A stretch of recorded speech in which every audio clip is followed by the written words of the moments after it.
Programang ito ay rated SPG. Striktong patnubay at gabay ng magulang ang kailangan. Maaaring may masiselang tema, lengguwahe, karahasan, sexual, horror o droga na hindi angkop sa mga bata.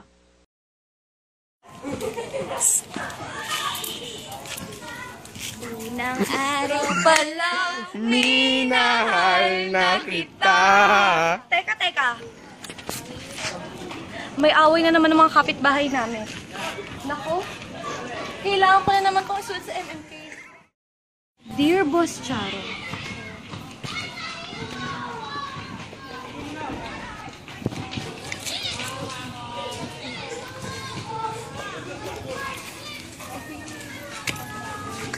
nagmamahal, maldita ako, 21.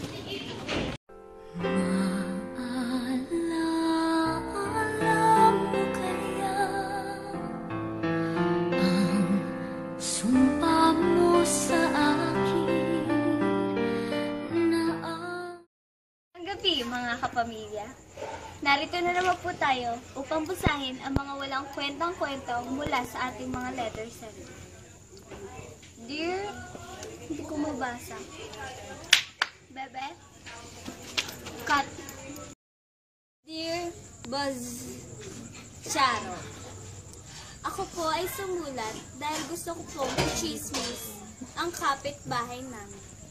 Ang aming kapitbahay ay cut. Asan na kaya ang mga anak ko?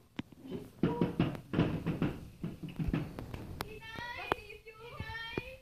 Anong nangyari sa'yo? Bakit duguan ang noo mo? Alam mo namang type AB ang dugo mo eh. Napakahirap hanapin. Nay, ayos na po ako. Gagaling din po ito. Si Christine nga po pala. Naiwan sa simbahan. Naiwan? O bakit? Tumatay ba siya at hindi mo na nahintay? Di naman po, naiwan lang talaga. Ano ba talagang nangyari? Teka, i-thermometer muna natin. Baka ilalagnat ka din. O, ano ba talagang nangyari? Nay, naiwan po si Crispin sa simbahan. Tumakas lang po ako. Nakita ko ng mga sundalo sinagawan ng Quen Vive. Tumakbo po ako at nagalos po ang noo ko, kaya po ako'y duguan. Ano yung Quen Vive? Hirap namang intindi. Sinong nariyan? Ano ba? Diyos ko, napakawalang hiyang mga sundalo. Isang hibla na lamang at munti ka nang mawala sa akin, anak. Hindi man lang nila inisip na merong magandang ina na naghihintay dito para sa'yo. Nay, naiwan po si Crispin dahil pinagbintangan po siyang nagnakaw ng pera at hindi po siya palalabasin hanggat hindi niya po nababalik yung pera. Ano? Nagnakaw? Hindi naman dapat lahat ng masasamang mangyari sa ating ibinimintang. Ay naku, kumain ka nga muna. Naghanda ako ng tawilis para sa'yo. Dali, kumain ka. Nay, busog po ako. Naku, huwag ka Tubig lang po. nagsisinungaling ha. Alam kong gutom ka. Baka gusto mong i-measure pa natin yung waistline mo. Ay naku anak, alam ko namang hindi ka kumakain ng tawilis eh, pero dumating kasi yung tatay mo. Dumating ang tatay. Nay, okay ka lang po ba? May pasa ka po ba? May balet? Dadalhin na po ba namin ikaw sa ospital? I'm fine. Okay lang ako, ano ba? Nay, di ba pwedeng tayong tatlo na lang? Ikaw, ako, si Crispin, at wala na yung tatay? Hindi pwede, kaya nga kayo nabuo eh, dahil nandiyan ang tatay nyo. Hindi pwedeng wala siya.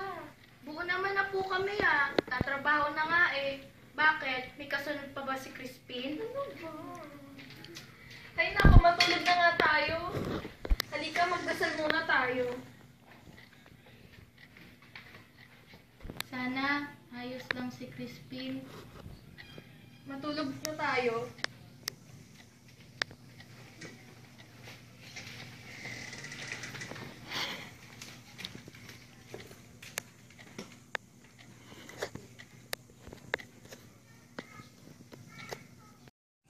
Nasaan ang tinatago mong pera? Wala akong tinatagong pera. Malinis ang konsensya ko.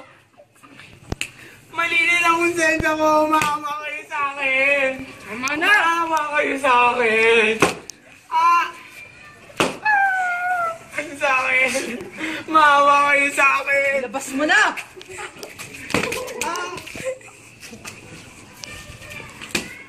Ang sakit. Hoy, okay na. Crispin! Crispin! Crispin! Anak, Crispin! Basilio, gumising ka! Anak, gumising ka! Crispin! Ano ba? Ano ba yan? Wala na lang si Crispin eh! Grabe! Diyos ko mo! Ang anak ko sinasa...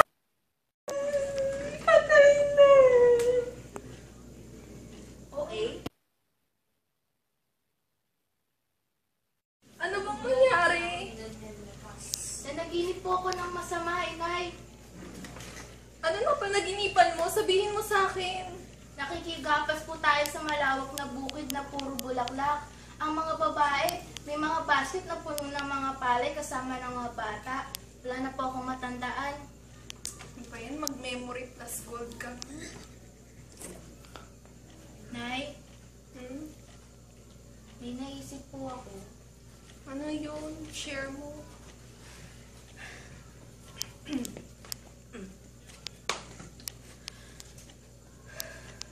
Narinig ko po na dumating po dito ang anak ni Don Rafael galing Espanya. Mabait daw po siya. Pag gumaling po ako, pupunta po ako sa kanya para magtrabaho. Ipapasok ko rin po si Crispin Kitandang Tasyo. Maaari pong, alam niyo na, magtrabaho po ako sa kanya bilang magpapastol. Tapos, kung maaari, ibigay niya sa akin yung baka para alagaan natin, patabain at palakihin. Maaari din po magtanim ako ng mga prutas para ipagbili natin. Tapos mangingisda rin po ako. Tapos, inay, magtatanim din po ako ng mga tubo at mais pag tayo nabigyan ni Don Rafael ng lupa pag nasihan po siya sa aking trabaho. Tapos, magiging masaya na po tayo. Si Crispin magiging doktor pagkatapos siya pong mag-aral.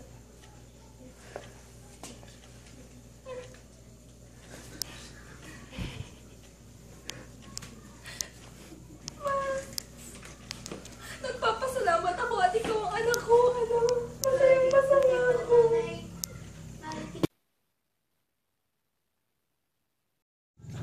Nagmamahal, maldita ako, 21. Minsan, hindi makikita sa estado ng buhay ng isang tao ang kanilang mga ugali. Naway maging aral sa inyo ang inyong napanood. Hanggang sa muli, kapamilya. Maala mo kaya.